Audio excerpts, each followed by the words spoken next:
Hi everyone, welcome to my channel. In today's episode, I want to talk to you about something polemic, the battle between product manager and designers. And when I say designer, I mean different designers like product designer, UI designer, UX designer. And here the truth is, it doesn't matter what kind of designer it's gonna be. There's always a thin line between love and hate, between product managers and designers. But I would ask you, is it sustainable to live in a battle like this? I don't think so, because it will lead to frustrations. But I also don't want to say we should live in a fake harmony. There's always different perspectives, and we should show them and make decisions for the best possibility of the product. Still, it is not about battle and leading to frustrations. It's about showing different opinions and find what is best for the end user. But let's start here talking about the common problems I have experienced with product designers.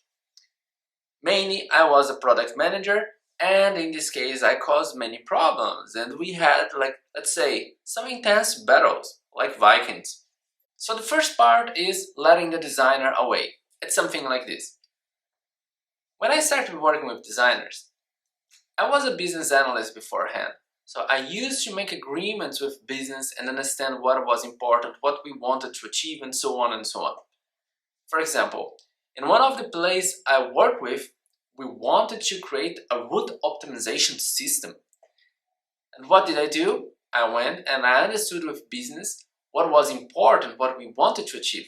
And do you think I talked to a product designer? Of course I didn't. I thought it was not relevant for the moment. I didn't want anyone to create wireframes for me.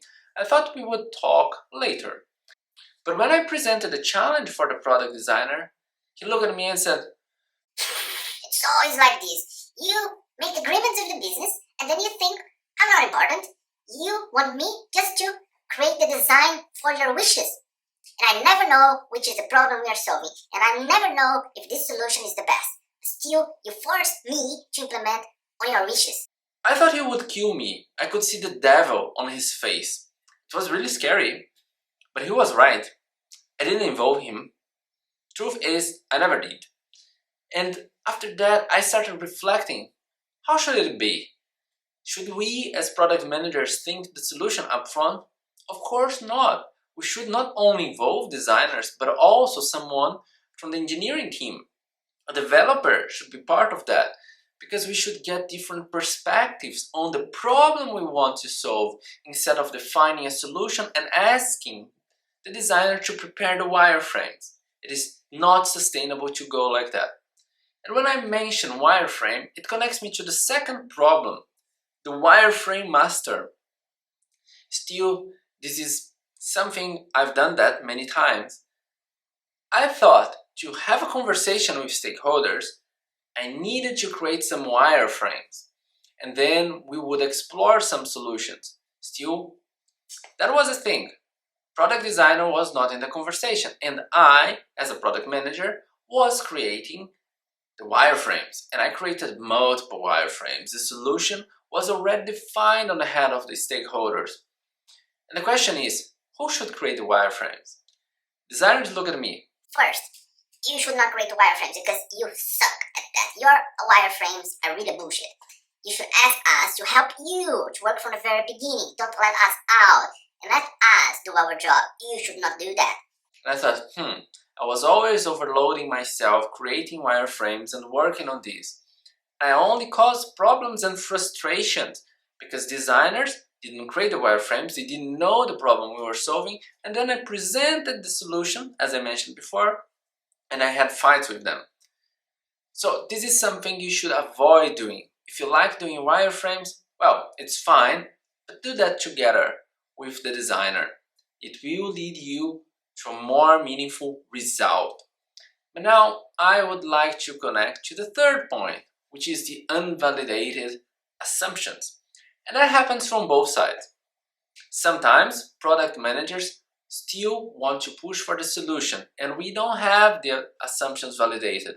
It could be the solution is wrong, but sometimes we, as a product managers, bring the problem to the designers, but the solution they prepare, it is really big, and then a lot of assumptions need to be validated before we implement. Still, designers push us to implement everything. Here we need to find a balance. It is not sustainable to implement a solution when the assumptions are not validated. The point is, it doesn't matter who is pushing to create something without validating the assumptions. It needs to be validated before implementing. And you know why? Because you implement something that the assumption proved to be wrong, you are going to waste your time. So that is why you should talk to the end users and prove you are going in the right direction. Most of the times, product managers are the one forgetting to validate assumptions. Designers don't want to design something they are unsure, that they feel insecure. But there is something they have an obsession for, and that drives them mad when the product manager goes in a different direction. I call this the obsession for detail, which is the last problem I want to talk today. Designers, they want to have a flawless user experience flow. They want to ensure the user journey is the best possible. But as product manager, many times I want to ensure we have a minimal viable solution or a minimal viable experience, that we can get to the result we want in a minimum way possible, not invest a lot of time. It is a dilemma. Designers want to ensure a flawless user journey, while product managers want to ensure a minimum viable experience so that we can get to the result we plan. We can achieve the goal we are pursuing. But here, there will be no way of avoiding conflicts, because designers will push for details and product managers will not be able to connect the details to the minimum viable experience. And then we need to agree what is important for now, what will allow us to achieve the results we want. But when we as product managers start cutting details, designers will look, It's always the same bullshit. You ask us to provide the design for the solution, and then you look at our job and you start defining what is important and what is not. And you start always cutting the details because you think they are not relevant. But then we look at the solution, at the end it's a buggy solution. It's not one we designed. We are not proud of that. We need to find a better way. on the eyes of the designer, the solution is not the best. It is a very sensitive part because the designers have a reason to say that. But the secret here is setting the expectations. How much time are we willing to invest in the solution? How much time do we have to implement and to validate? And we need to ensure also that we delight our customers. And the point is, if we are in a highly competitive market, we need to provide a minimum viable experience compared to our competitors. And many times we need to provide something better, but better on the eyes of the end users, not only on the eyes of the designer. So it is a sensitive topic, but it requires extensive conflict resolution, and we need to work that out. And if you, as a product manager, are cutting details, you need to tell why. If you just remove for the sake of removing to make the solution going live faster, designers will not connect, and for sure, eventually they will kill you. So that's how it works. To summarize everything I said here, there's a battle between product managers and designers, and we have to solve that. Otherwise, there will be frustrations in all layers. All layers that mean in the business, engineering, designers, and everywhere, and the end users as well. And then we also need to ensure we collaborate to solve the problem instead of designing a proper solution.